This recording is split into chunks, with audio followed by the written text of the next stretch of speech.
And Martin, really, after a very promising opening 20 minutes, full of attacking commitment from both sides, Ivory Coast have given as good as they've got. They certainly have, Phil, yes.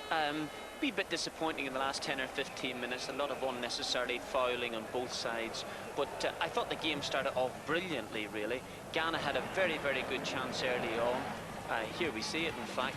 It's just a little ball has been tossed into the penalty box. Gouamené, wee bit of indecision on he and the defenders. It's fallen to Prince Paulie, and I don't honestly think he'll get a better opportunity to score a goal in an African Nations final than that one. I know it's happened very early on for him. It's probably his first touch of the match, Phil, but it's a touch that he should have done better with. Ghana could have been ahead on 5 minutes there. They could have been ahead in 5 minutes. I think, and for the game's point of view, I think it's been good news that he did miss it, because I like Alan, feel that if they go 2 or 3 in front, that they, that the game would probably be over from the Ivory Coast point of view. That was the best chance there that the Ivory Coast would have had. Traoré header from a long throw-in. We've seen this throw-in from Akar so many times before. And a little touch on by Tiéhi. Yes. It's done very, very well. And Traoré's got a header that I felt Ansah did pretty well to stop just down at his left-hand side. This, to me, has been the incident of the game. It's been and it hasn't even happened on the field. This is the thing that has allowed concentration in both teams just to disappear. A little bit of commotion here. Referee giving a red card. We assume that we think it's one of the Ivory Coast people, and I honestly think from that minute onwards, Phil, concentration has been lost and a lot of unnecessary fouling. Close we were, Martin O'Neill, to a dramatic conclusion there in the last minute of extra time. It was Ivory Coast with the chance really to cover themselves in glory here. Tiéhi is through, but brave goalkeeping, I think we said at the time, from Ansah. Fantastic, Phil, really fantastic goalkeeping. As I say, Tiéhi has been in possession possibly 2 seconds that seemed an hour to him, but Ansah has not committed himself. He's gone out, he's narrowed the angle, he's decided, well, okay, if you're going to beat me, you're going to have to go outside me again. And just in that indecision of Tiéhi, he's allowed Ansah to make a terrific effort, and also the possibility, even if it beats him, that someone might have got back on the line in time. You can call it a bad miss. I prefer to think it's magnificent goalkeeping. Sure. So, it's almost like a game of Russian roulette here. Who gets the gun first? And it's obviously going to be the Ivory Coast team who will take the first penalty kick. Edward Ansah, who made an outstanding save right at the end of this match, will face the first spot kick.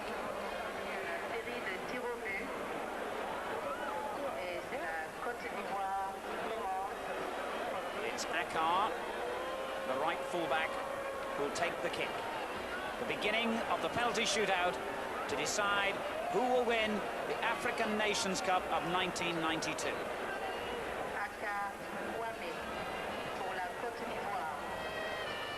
Ansah says a little prayer, blows out his cheeks, and Akar is ready.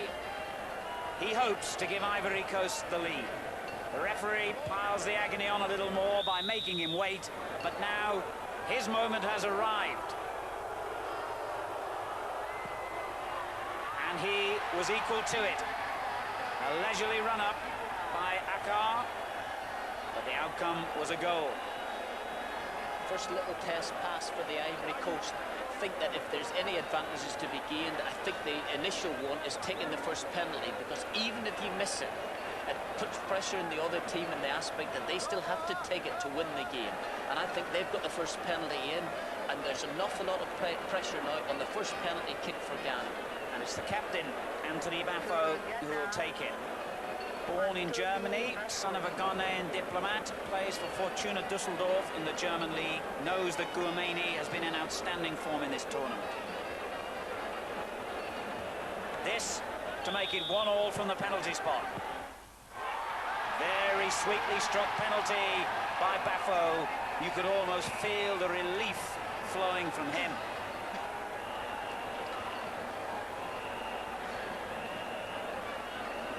Nothing wrong with that. Excellent penalty. he's gone up with a little bit more conviction than perhaps you felt that Akar was going up. It was almost a pedestrian trot, and I feel that just an excellent penalty. It's into the corner anyway, which is the important thing. 1-1 from the spot then. Hobou, another defender, will take the next penalty for the Ivory Coast.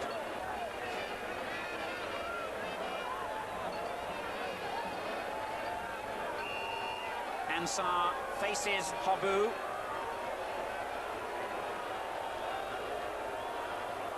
The crowd do their best to put the penalty taker off, but it hasn't worked. The goalkeeper went the wrong way. Hobou has made it 2-1 from the spot to Ivory Coast.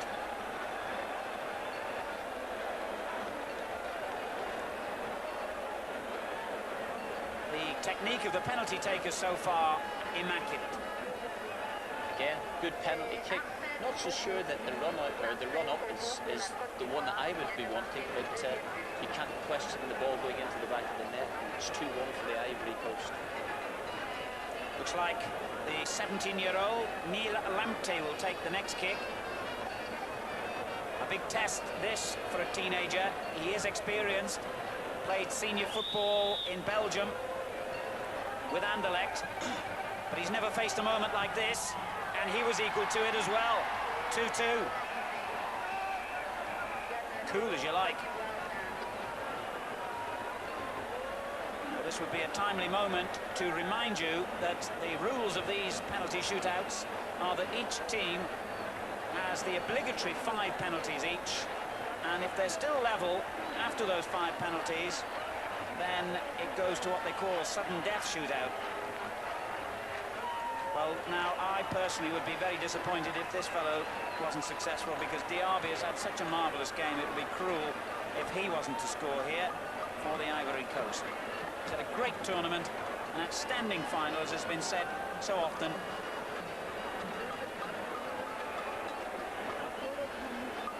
So Diaby faces the goalkeeper to try and make it 3-2 to the Ivory Coast.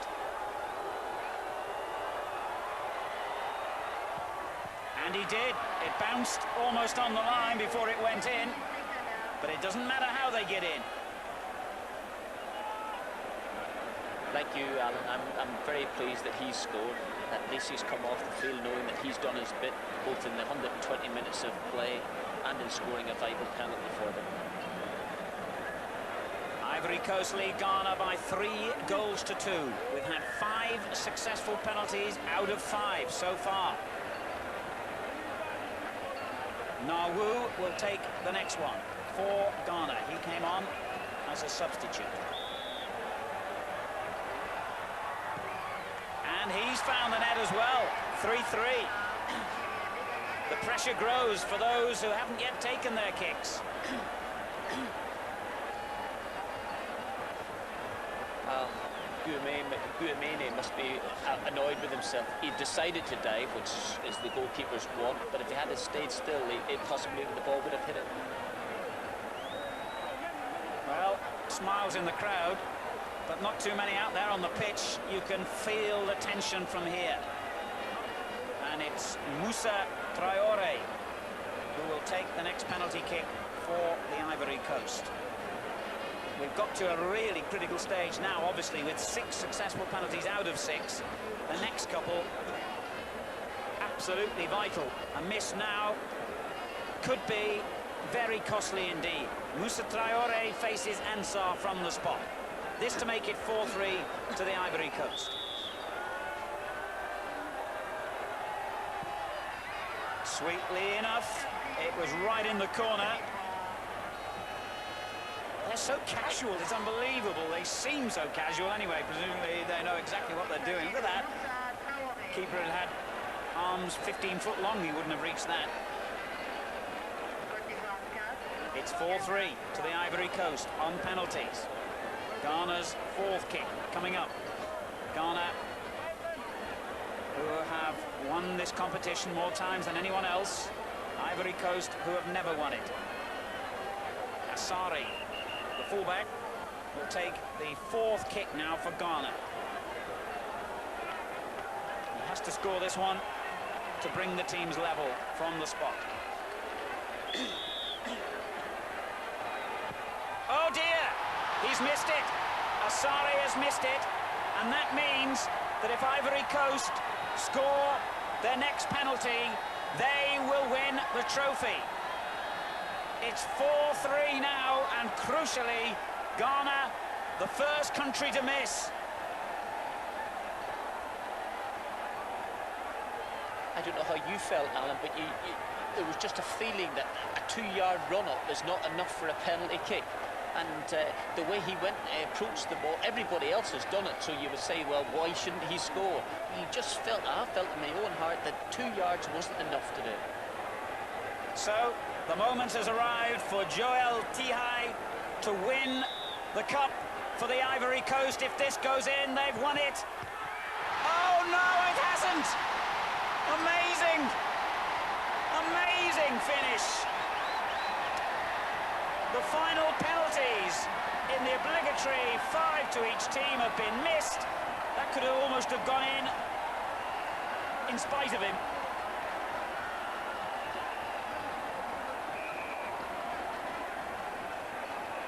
Amazing, isn't it?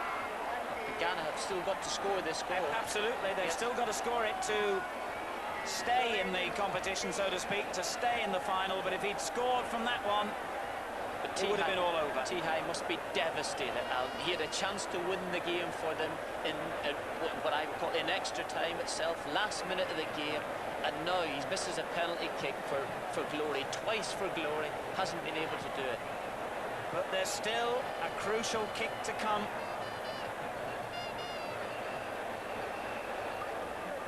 It'll still be the Ivory Coast trophy if this one is missed.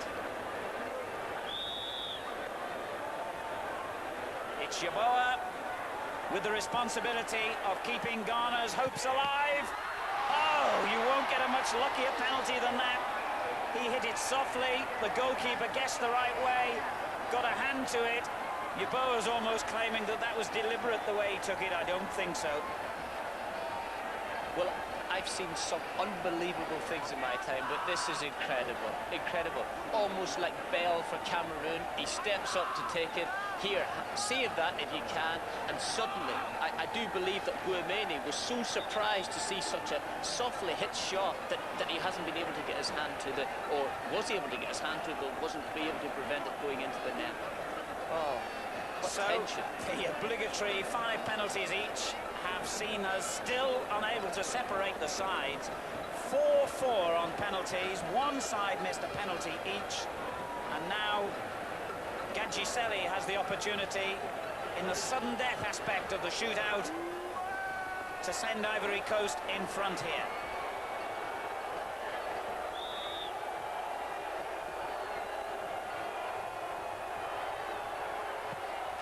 And he's found the top of the net. Confident as you like from Gadji-Celi.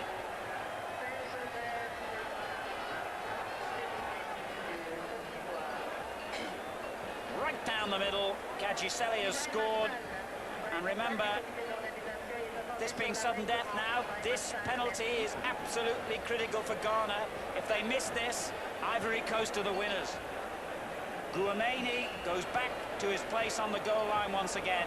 The dignitaries await the outcome and wonder where the trophy will go.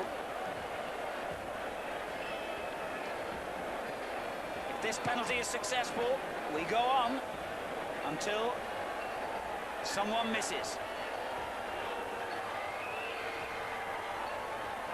Mensah will take it.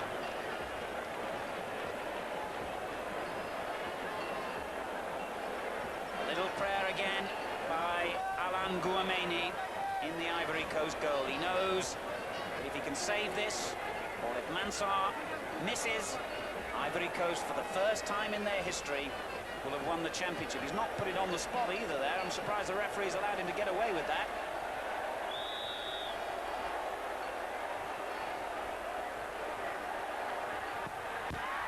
He's found the net via the underside of the crossbar. Relief all around for the Ghanaians. It was a long walk from Mensah from the halfway line to the penalty spot. It's a shorter one on the way back. Oh, what relief. What relief. By the two sides, although it's only 5-5 because they've actually missed one each, of course. So it won't be long before the goalkeepers are called upon to take penalties as well at this rate. So it's 5-5 on penalties. And the tension gets even worse. Cassie will take the next one for the Ivory Coast.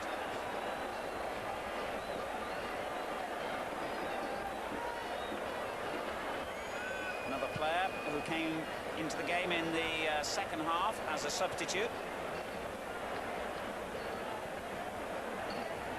Fascinating to observe players' little habits at moments like this. He went to relieve the ball himself. He wants to be absolutely sure that it's placed where he wants it placed, not where the referee wanted it. So Cassie to put Ivory Coast back in front, and he has. These penalties are dangerous, right down the middle and high, but into the roof of the net it went, and the Ivory Coast take a 6-5 lead. I thought for one awful moment, Al, he had ballooned that right out over the bar. But it's nice to see the net bulging with it. The relief must be immense for a player who, as Martin so graphically says, has to come all the way from the halfway line. That must seem like the walk of the condemned man from his cell to the gallows, and then going back. I would think they skip back. Armah waits and wonders what kind of a walk back he's going to have. Remember, if he misses this, Ghana have lost the trophy. He hasn't missed it. It's 6-6. The drama goes on. Well, it's very rare you see so many successful penalties in a game, or rather in a shootout as this. We're now down to the 8th penalty for each side.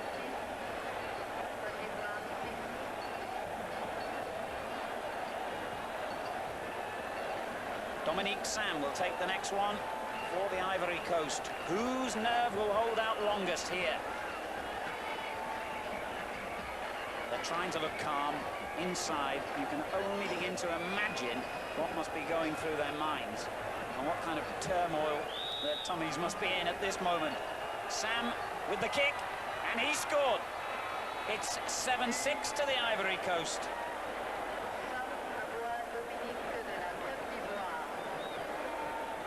Tension's absolutely unbearable. I honestly think that if Ghana score here, they should call a halt and say have 6 months each or a year each with this cup. I don't think I've ever actually seen one of these shootouts go on quite as long as this. 7th player from each side who've had to take the kick now. Abroah, the latest one for Ghana. This to keep them in, and he has. 7-7 from the spot, would you believe? It may be a lottery. It may not be a very satisfactory way of deciding a championship that's lasted for a fortnight, but by heavens, it's gripping entertainment and excitement. 7-7 from the spot.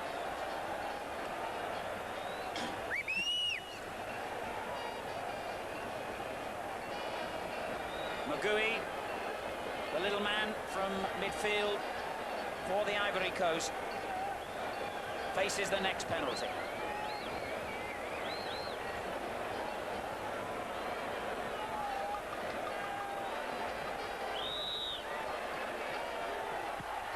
Oh, the goalkeeper guessed right again, but couldn't keep it out.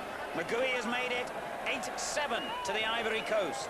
On a personal note, Alan, I'm also very pleased that he scored as well too, because I think he's an exceptionally talented little footballer. You're absolutely right, he faded out of the game in the latter stages of extra time, but he's done his bit.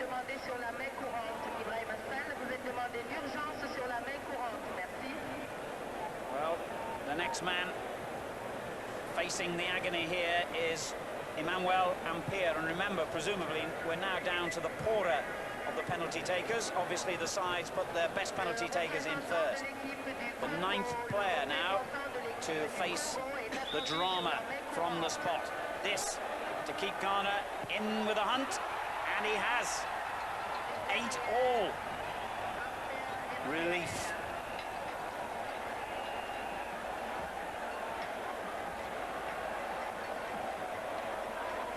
Well, I make it now that we're only one more penalty away from the goalkeepers having to take them against each other. The next man up will be the 10th players on each side. So we really are down to the bare bones now, so to speak. Tiéhi has been given the finger of fate. It's 8-all. Only 2 penalties have been missed in this entire shootout. I wonder if you can get a clue sometimes from looking at players' expressions and general demeanour as they walk up. If you can, somehow or other, I don't fancy Tiéhi here because he looked a bit reluctant.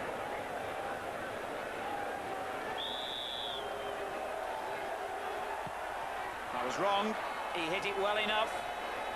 And Ivory Coast go into a 9-8 lead.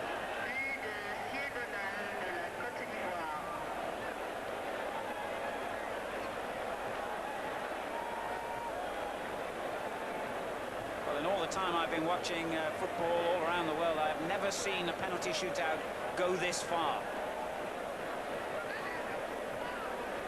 Polly, who missed in the opening stages of the 90 minutes, one of the better chances of the game, must accept this chance from 12 yards out. And he has. It's 9-9 from the penalty spot. And now we will face the prospect of the goalkeepers taking penalties against each other.